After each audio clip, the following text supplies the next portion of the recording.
Сау сәлемет тұрдыңыздар ма, құрметті көрермен, айдарымыздың кезекті санын көруге шақырамыз. Саяси кеңес автономиялы райондық 11-ші кезекті комитетінің бірінші мәжілісі 25 қаңтар түстен бұрын Шинжаң халық сарайында салтанатпен ашылды. Партияның 18-ші құрылтай рухын үйрену және дәйектілендіруде маңызды кезеңде ашылған осынау мәжіліске қатынасқан мүшелер бір арада бас қосып, Шинжаңның ғылыми даму, қарыштап даму ұлы жоспарын ақылдасты. Енді тілшілеріміздің түсірген нақтылы хабарына назар салыңыздар. Мәжілісте саяси кеңес автономиялы райондық 10-ші кезекті комитетінің төрағасы Асқат Керімбайұлы саяси кеңес автономиялы райондық 10-ші кезекті комитет атынан қызмет баяндамасын жасады. Баяндамада саяси кеңес автономиялы райондық 10-ші кезекті комитетінің 5 жылдан бергі қызметі 4 жақтан қорытындыланды. Баяндамада алдағы қызмет жөнінде партияның 18-ші құрылтай рухын мұқият үйреніп, дәйектілендіріп, қызмет функциясын, жауапкерлік және борыштылық сезімін күшейтіп, экономика мен қоғамның жаппай дамуын белсене тебіп, саяси кеңестің өзіндік құрылысын күшейту керек деп ұсыныс берілді. Саяси кеңес автономиялы райондық 11-ші кезекті комитетінің бірінші мәжілісіне қатынасқан мүшелер группаларға бөлініп, саяси кеңес автономиялы райондық тұрақты комитетінің қызмет баяндамасы мен ұсыныс жоба қызметі жағдай жөніндегі баяндаманы талқылады. Әр ұлт халқының маңызды тапсырмасын арқалап, халық тілегіне уәкіл болып келген мүшелер халық қамына қатысты көкейтесті мәселелерді ортаға қойды. Қоғамның дамуы, өндірістің өркендеуі, сондай-ақ түрлі жаратылыстық апаттардың үздіксіз туылуы экологиялық ортаның бүзілуіне ықпал жасауда. Сондықтан да қоршаған ортаны қорғау бүкіл қоғам болып көңіл бөлетін маңызды тақырыпқа айналды. Әр ел әр түрлі белгілеме шығарып, экологиялық ортаны қорғауға ортақ атсалысты. Қабауданның иіндей өтіп жатқан Ертіс өзені төменгі ағарының экологиялық ортасын жақсарту жөнінде ұсыныс ала келген мүше Нұрбақыт үкімет қызметінен жасалған баяндамадан Іле өзені, Ертіс өзені, Бағраш көлі, Епнұр көлі сияқты өзен көлдердің экологиялық ортасын жалпы беттік оңауды күшейту жайындағы саясаттарды естіп білген соң айрықша қуанышқа бөленді. Ертіс өзенінің су деңгейі бұрынғыдан төмендеп, әзір екі жағындағы чаппалықтардың шөгінділігі бұрынғы 1989 жылға қарағанда 50% төмендеп кетті. Өсімдік жамылғысында кейбір өзгерістер болған. Жаңбыр мөлшері, су мөлшері көп болған жағдайда өсетін өсімдіктердің мөлшері азайып, бұның орнына құрғақ жерге өсетін өсімдіктердің саны көбейе бастады. 2011 жылдардан бастап мемлекетіміз тағы да жайылым экологиясына қорғау сыйлықты қаражат беру инженериясын ортаға қойды. Сол осы мезетте біз тағы да осы 1.200.000 ертістің екі жағындағы құмайт жайылымдарды қалпына келтіру үшін тағы да осы араны пешеттеп отырмыз. Үкімет қызметінен жасалған баяндамада Іле өзен аңғары, Ертіс өзен аңғарындағы жайылым экологиялық ортасына жалпы беттік оңау қалпына келтіру туралы айтылып өтті. Бұны естіп, қатты қуандым. Бұл біздің осы Ертіс өзенінің екі жағасындағы жасап жатқан малшылар үшін алып айтқанда өте қуанышты бір жағдай болды. Базар шаруашылығының дебеуінде бұл күндері ауыл қыстақ әйелдері базарға ойысып, түрлі кәсіптермен шұғылданып, экономикалық кірістерін арттыруда. Қатысты тараулар да директілердің кәсіптенуіне жол ашып, көп жақтардан қолдап отыр. Енді біздің аудан жөнінен айтқанда, мына әйелдер қызметіне өте көңіл бөледі. Мисал енді әйелдердің кәсіптік жанында, әйелдерді мына ғылым техника, әртүрлі мына өнерлерге тәрбиелеу осы жағынан өте көңіл бөліп жатыр. Енді өзіміздің аудан жағынан айтқанда, Қызай кестесінен мына Сужу кестесін, ішкердегі мына өзіміздің Чоңқуа ауылындағы даңқты 4 түрлі үлкен кестемен енді осы Қызай кестесін біріктіріп, сол жақтан бізге енді мұғалім, техниктарды алып келіп, және жобалаушыларды алып келіп, енді осы Қызай кестесін қалай дамыту жөнінде, осы жөнінде көптеген қаржы жұмсап жұмыстарын істеп беріп жатыр. Әйелдердің өсімсіз қаржы алу жөнінде де осы өткен 2-3 жылдан бері өте көңіл бөліп көптеген әйелдер осы өсімсіз қаржы алып көптеген кәсіп түрлерін бастап өздерінің отбасыларының кірісін енді арттырып бір түрлі кәсіп істеп кетті. Енді мен осы биылғы осы мәжіліске және енді осы әйелдердің және кәсіптендіру, әйелдерге мына бір түрлі және мына өнер курсы ашу осы жөнінде мына қанат жайдыру жалпы ауылдық сипатта осы жөнінде ұсыныс жоба алып келдім. Сіз енді ауылдан шыққан жеке кәсіпкер екенсіз. Енді өз аудандарыңызда сіз секілді осындай жеке кәсіппен шұғылданып отырған жастарға аудандарыңыз қандай тиімді саясат шығарып қолдап отыр? Ауданымыздағы көбінде осы мал шаруашылықпен ауыл шаруашылықтан сырт артық еңбек күштерді сыртқа жөткеп істетуде әзір сонымен шұғылданып отыр. Енді артық еңбек күштерді сыртқа шығарғанда негізінен біздің өзіміздің мысалы үшін Жемней ауданы жөнінен алған кезде артық еңбек күштер сыртқа шығарғанда сол байланыс жасаған орындармен мысалы үшін әрбір ауылдықтан бір кадр шығарып оларды сол апарып тастайтын мысалы үшін еңбек күштерді мысалы үшін Үрімжіге келсе жол қаражатын көтеріп оны апарғаннан кейін ол жерге сол бір кадр арнаулы түрде соған жауапты болады.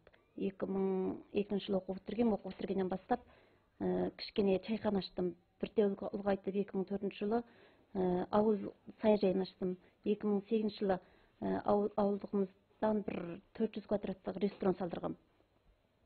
Әзір осы 3-4 жыл болды, саудам жақсы. Әйелдер бірлестігі мысалы үшін одақ комитеті және ауданымыздағы басшылар болып өзіміз қарыз алып беріп, сол саясат жақтардан мысалы үшін бажы кешірім етіп, суда мысалы үшін әрқандай жақтан істеуге болатын, кешірім етуге болатын саясатқа үйлесімді саясаттардан әзір бізді еліктендіріп отыр.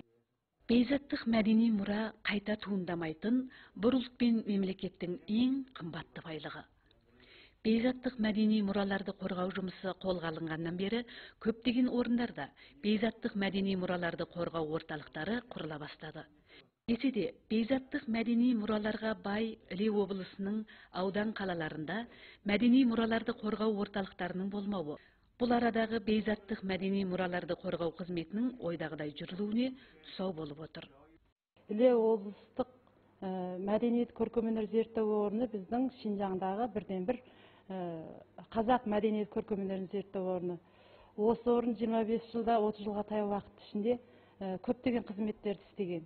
Мәселен, осы мемлекетіміз жолға қойып отырған бейзаттық мәдени мұраларды қорғау қызметінде 19 түрді мемлекет дәрежелі нысанға енгізді.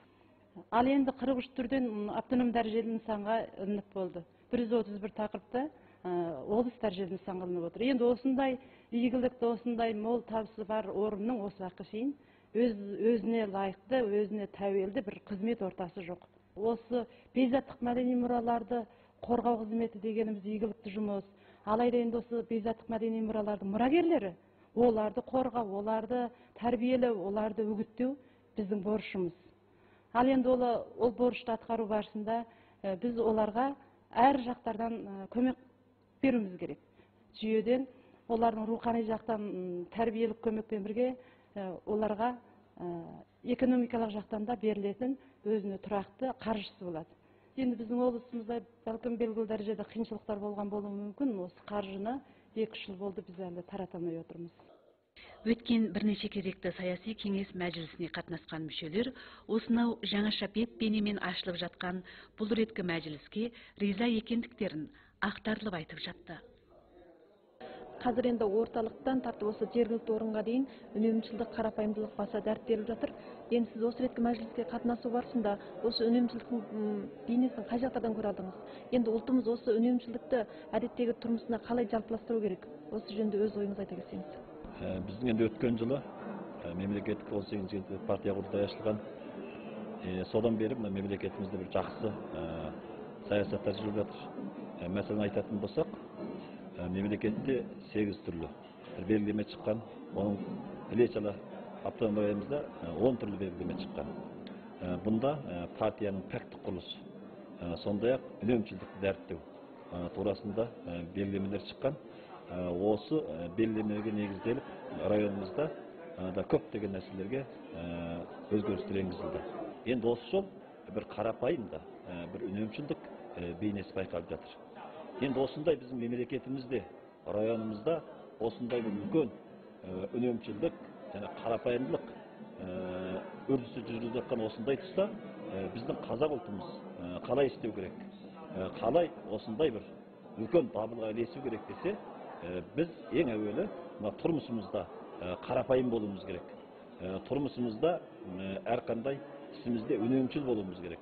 Сондай-ақ той томалақ, өлім жітім істерінде де қарапайым үнемшілдікті дәріптеуіміз керек. Группалар талқысында жер-жерден келген уәкілдер өз орындарының іс жүзіндік жағдайына бірлестіре отырып, ел-жұрт көңіл бөліп отырған толғақты түйіндерге тоқталды. Іле облысынан келген мүше Бұлбұлқан Айдарқызы негізгі сатыдағы емдеу орындарында өмір сүріп жатқан мәселелер жөнінде өз ұсынысын ала келіпті. Осы жақыннан бері үкіметтің осы аудан дәрежеден төменгі осы неден докторханадарға болатын саясаттары өте жақсы. Әр жақтан мына құрылыс салу жақтан, аспап толықтау жақтан осындай көп мән берді. Себесі өңдеуінде осындай несте саяси өте жақсы. Соның үшін енді осы ауылдың докторханаларында мына кемшін тұрған енді мына кәсіптік адамдар, кәсіптік осы дәрігер болсын мейлі, сестра болсын мейлі, басқандай кәсіптік адамдар сәл кемшіл. Ал енді мына ауылдан төмен, мысалы қыстақ дәрежелі әзірге өкіметтің жаңағындай жақсы саясаты әлі ол жерге толық барып жетілген жоқ. Көп қыстақтарда докторхана жоқ. Әдеттегі тұмауға да ұзақ жол жүреді. Енді өкіметтің өзінің сондай тиімді несі бар. Әр ауылда, әр қыстақта бірден бір осындай емдеу орны болу керек деген. Ал енді сол әлі іске асқан жоқ. Ал енді кейбір жаңа құрылған қыстақтарда енді сол жаңағындай емдеу орны, үйлер салынып тұр. Бәлкім енді кейбір аспаптарда барылған болуы мүмкін. Жаңа сол жерде істейтін дарынды кәсіптік адамдар, дәрігерлер жоқ. Ал енді сол жердің өзінен шықпай, басқа жерден апарып, одар енді бірер жыл тұрмай, өз жеріне ауысып кетіп, ал енді бұдан кейінгі кешегі деңгейі талқылауда да айтылып жатыр, ортаға қойылып жатыр. Сол жерліктің өзінен тәрбиелеп әкеп осы мейлі нешен болсын, сол жерлік мына тіби мектеп болсын, осыларда тәрбиелеп енді кейін осы адамдарды осы жердік осы кәсіптік осы ауылдардың тәрбиелесақ, оқушылар сол орнына барып істеп, сол жердің осы өте мына қыстақтың осы денсаулық сақтау жағына қатты үлес қосса деп үміт қыламыз. Малчыларды отырықтандырып, мал шаруашылығын гүлдендіруді әбзал саясаттың арқасында районымыздағы көптеген малчыларымыз көшпенді тұрмысқа қош айтып, отырықты тұрмыстың игілігін көрді. Десе де малчыларды отырықтандыру барысында кейбір ғылыми болмаған факторлардың сақталуы мал шаруашылығын осы замандандыруға тұсалғы болып отыр. Саяси кеңес мүшелері отырықтанған малчылардың өндіріс тұрмысының өрге басуына оралғы болып жатқан мәселелер жүйеден олардың кәсіптену барысында кез болған кедергілерден шығар жол іздеп, кеңесіп, ой ортақтастырды. Әзір автономиялы районымыздағы малшылардың басым көп санысы отырықтанып болды. Десе де әрқайсы жерлердегі малшылардың отырықтану ахуалы әртүрлі. Ал енді өз аудандарыңызда малшылардың отырықтану жағдайы қандай? Енді осы малшыларды түбегейлі отырықтандыру үшін қандай жұмыстар істеу керек? Малшыларды отырықтандыруда толық отырықтасып болған жоқ. Мұнда енді малшылардың жем-шөп базасы шешілген жоқ. Жем-шөп базасы шешілу үшін жаңағы су болу керек. Су құрылыстары жапсыласпаған негізінен. Сондықтан мал отырықтаспаған. Мал отырықтаспаған соң жаңағы малшы да отырықтаса алмайды. Соғырлы отырықтастыру барысында малшылардың жайлауы, көктеу күзеуі, қыстауы шалғайда қалады. Жем-шөп базалары да алыста қалады. Сондықтан сөзсіз олар өзінің бұрынғы көне қыстауына қыстамаса, бізде көш жолдары жөнделмеген көп жағдайда тасып әкелу қатынасы қолайсыз. Ауданында су байлығы төтенше мол. Бірақ енді осы су байлығын пайдаланатын су құрылысы дамымаған. Біз жаңағы өзімізде бар су байлығынан пайдалана алмай отырмыз. Жем-шөп базаларын сол арқылы аша алмай отырмыз. Отырықтанған малшылар және бір сақталып отырған мәселен енді отырақтасқаннан кейін отырақтасу барысында мемлекет жергілікті қазына болып қаптамалы қаражат берді. 50-60% мемлекет шығасы, бір бөлімін және өзі жаңағы малшылар қалтасынан шығаруға тура келді. Осы барыста енді қолында бар малын сатты, отырақтасып болды, енді мал азайды. Жаңағы кәсіптену мәселесі, жаңағы жан басты кіріс арттыру мәселесі де. Отырақтасып болған малшылардың семьялық кірісін арттыру, жан басындық кірісін арттыру өте үлкен жағдайға келіп отыр, қиыншылықтарға. Отырақтаспай отырғанда және бір себеп, мәселен, ақшаның тапшылығы, қаржының тапшылығынан көп адамдар отырақтаса алмай отыр. Жаңағы өкімет қаптамалы қаражатты бергенменен өзі шығаратын бір бөлімін шығара алмай отыр. Малшыларымызда бұдан бұрынғы жылдарда негізінен қолында бар экономикасы жететін, қаржысы жететіндер отырақтасты. Ал ендігі жерде отырақтасатын 5000-нен артық семья бар деп жоспарлап отыр аудандық партия мен қала үкіметі. Енді осы семьялардың барлығы қандай отырдың ең қиын жағдайға тап келіп отырмыз. Мұнда негізінен қолында қаржысы жоқ, семьялық қиыншылығы ауыр, осындай отырақтасатын семьялар қалып отыр. Осыны шешуде, мәселен, жаңағы жоғарының қаптамалы қаражатын күшейту, өнен кейін мына кәсіптендіруді жолға қою, түрлі салаларды дамыту, өте мына саяхат кәсібін, асамдылықтардың ұлттық мәдениетіне байланысты шығарылатын түрлі жақсы кәсіптері бар. Осы кәсіптерді дамыту арқылы алып барымыз керек. Жаңағы жоғарының саясаттарынан пайдаланып жол, қатынас қолайсыздығын шешілсе, өнен кейін біздің жергілікті орындардан оқу бітіріп келген, өз жеріміздегі жоғары мектеп бітіріп келген оқушыларды алатын болсақ, енді бұл бір жағы өзіміздің оқу бітіріп келген балаларымызды орналастыруымызды шешеді. Екінші бір жағынан жаңағы дарындылар мәселесін де шешеді. Кәсіптік техникалық мектептерді төменге түсіріп жатыр ғой, ауылдық сақтарға. Осыны жандандыру керек та.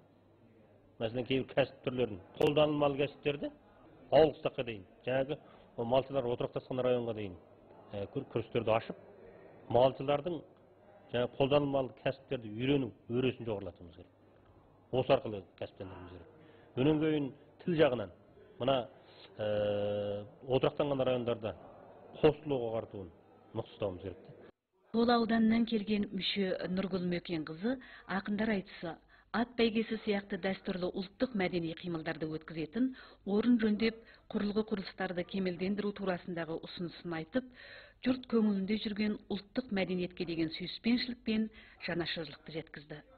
Тол ауданымыз қазақ ұлты кең қоныстанған, сонымен бірге аз ұлттардың дәстүрлі мәдениеті кең тараған аудандардың бірі. Алайда қазынан тапшы болу себепті ауданымыздағы мәдениет дене тәрбие құрылғыларының кемшіл болуы, ірі дене тәрбие мәдени құрылыс құрылғыларының тапшы болуы себепті ауданымыздағы өткізілетін ақындар айтысы және басқа малшылар апталығы, мәдениет мереке, саяхат мерекелерінің өтуіне ықпал тиіп отыр. Бірнеше жылдан бері қарай аймағымыз көлеміндегі малшылардың апталығы, мәдениет, дене тәрбие қимылдар, мереке қимылдары біздің ауданымызда өтіп жатыр. Алайда жаңағындай құрылғылардың кемшіл болуы себепті бұл алып барылған қимылдардың нәтижесі көрнекті болмай отыр. Сондықтан халқымыздың күнделікті артып отырған рухани мәдениетінің талабына сай ақындар айтысын тіпті де жақсы алып бару үшін ауданымызда бір үлкен мәдениет майданы салып беруді өтініп отырмыз.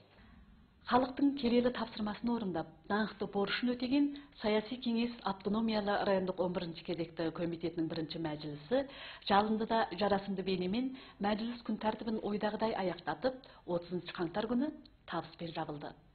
Мәжіліс кезінде мүшелер ұсыныс жоба беру, қоғам жағдайын, халық райын аңсету жолдарымен өз парыздарын өтеді. Бұл жолғы мәжіліс ынтымақты, демократиялы мәжіліс болды. Жарайды, құрметті көрермен, айдарымыздың кезекті саны осымен аяқталды. Келесі кездескенше сау болыңыздар.